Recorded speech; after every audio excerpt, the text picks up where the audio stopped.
Welcome back to the GSMC Hockey Podcast presented by the GSMC Sports Network. We're going into our third segment of the night, the Stanley Cup Final Game 7 preview. But before we get into that, as always, if you guys would like to become a bigger part of the show, help support out the creators here.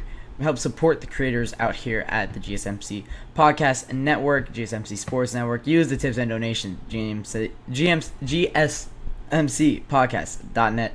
That is appearing across your screen right now. But as always, we're talking about a preview here. As kind of grown accustomed here on the GSMC Hockey Podcast, we're talking about previews as the game's currently going on. It's just what time we do the podcast, and it makes sense. For this game, however, this is going to be the most watched hockey game of all time. I think everybody has already kind of realized that. There's so much that goes into this game. So many storylines. First off, Ryan Nugent-Hopkins was drafted to the Edmonton Oilers 13 years ago to this date. June 24th, 2011. Ryan Nugent-Hopkins became what was the run of first overall picks for the Edmonton Oilers. He is the only one that stayed of Hall, Nugent-Hopkins, and Nail Yakupov. And then, of course, in 2015, they also have the number one overall pick where they do select Connor McDavid, but that's in a different kind of a different era for these Edmonton Oilers. It's crazy. They won the lottery in four years. This luckiest team ever, but they didn't hit too well on their picks. So I mean, law of averages, I guess.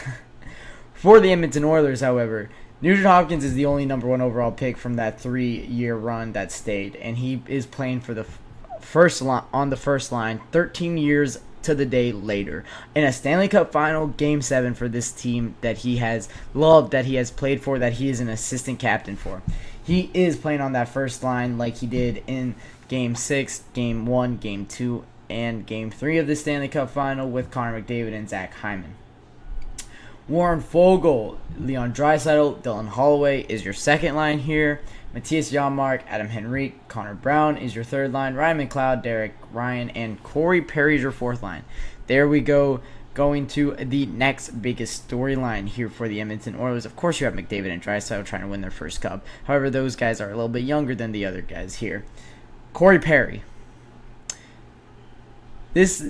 I saw somebody on Twitter say that this is either the greatest story of perseverance or the worst luck of all time, as this is his 5-year run has been insane. Stanley Cup Final in 2024 with these Edmonton Oilers. 2023 losing in the first round to the Toronto Maple Leafs. 22 losing in the Cup Final on the Tampa Bay Lightning. 21 losing in the Cup Final on the Dallas Stars, and 2020 losing in the Cup Final on the Montreal Canadiens.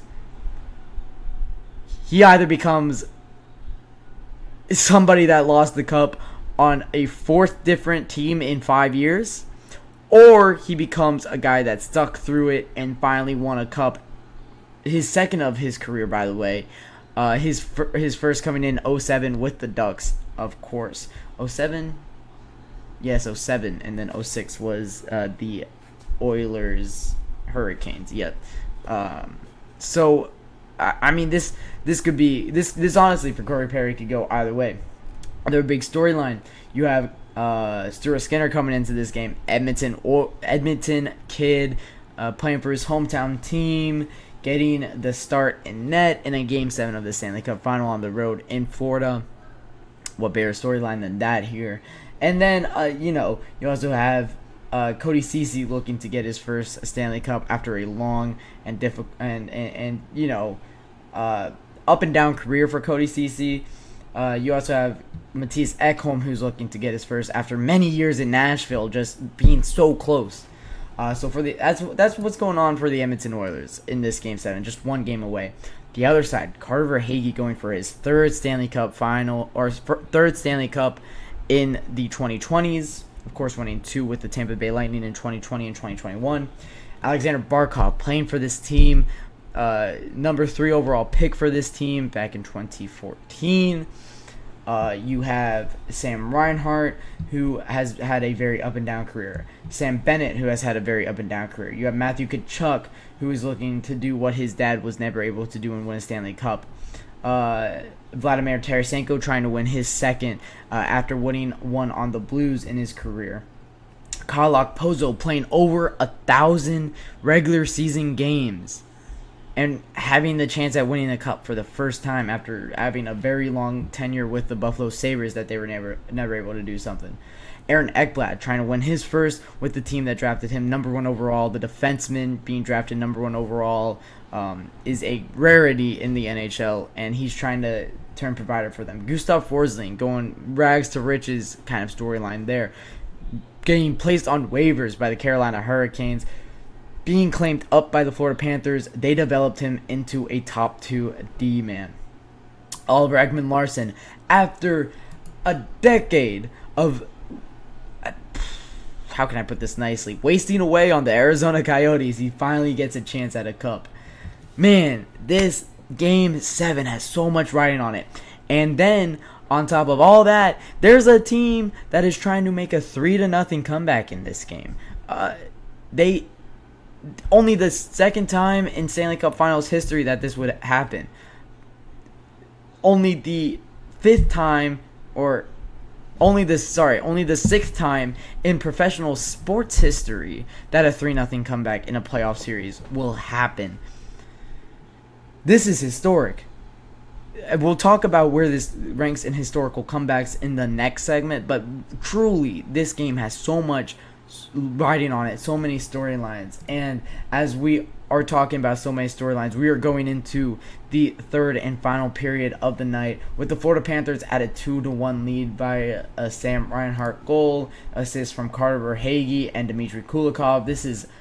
That is Verhaeghe's second point of the night. Huge. That guy's coming in huge. We'll be talking all about what I've seen in this Game 7 in our fifth segment of the night. But just looking at the lines here, talked about storylines. Looking at the lines, they do go back to Kyle Okposo here with taking out Nick Cousins. But it's really just the same lineup we're seeing for the Florida Panthers. Nothing changing on the defensive pairing. Nothing changing in the power play unit. And nothing changing in the penalty kill unit. It is, of course, also Sergei Bobrovsky after some speculation that he might miss this game because he wasn't in practice yesterday, but it seems like that was more just for him to kind of mentally reset after a few poor games that he's played now. On the other end, they do, for Chris Knobloch, he does stick with Nugent Hopkins, McDavid, Hyman on that first line, as Fogle, Draisaitl, and Holloway really did work out well in that Game 6. And then it's the same bottom 6 that we've seen for the entire series. You also have Ekholm, Bouchard, Nurse, Broberg, Kulak, Ceci. Desharnais is out for this team now. And Sam Gagner, Sam Carrick, and Evander Kane are the other notable scratches for the Edmonton Oilers. They do stick with their special teams unit as well. And Stuart Skinner is getting the start for the Edmonton Oilers as well. Another big part about this game, Paul Maurice, 26-year head coaching career, one of the longest lasting head coaches in the NHL. Been on a few different teams, taking over this Florida Panthers team after Joel Quenneville had to step down in 2023, last year, I believe, maybe 22. But anyways. He is 4-0 in Game 7s in these Stanley Cup Finals. That is a very good record.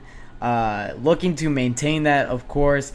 Other historical things that come into effect here. You have the last 3 Game 7 winners in the Stanley Cup Final has been the road team winning the game. However, in Game 7s of the Stanley Cup Final history, it is 12-5 for the home team overall. So a bunch of different, whatever side you're on, you could really throw whatever stat you want. There's plenty of them to go around. So that'll wrap it up for our preview of the Stanley Cup Final Game 7. Of course, I'm not going to give you my picks or predictions for this game because, honestly, I have no clue, and I'm not even going to claim to know. I thought I knew at the start of this series that the Panthers were going to mop the floor with the Oilers. Well, it turns out the Oilers actually have a lot of fight in them. So that'll wrap it up for our third segment of the night. When I come back in my third break of the night, we'll be talking about where would this comeback rank all time in historical comebacks.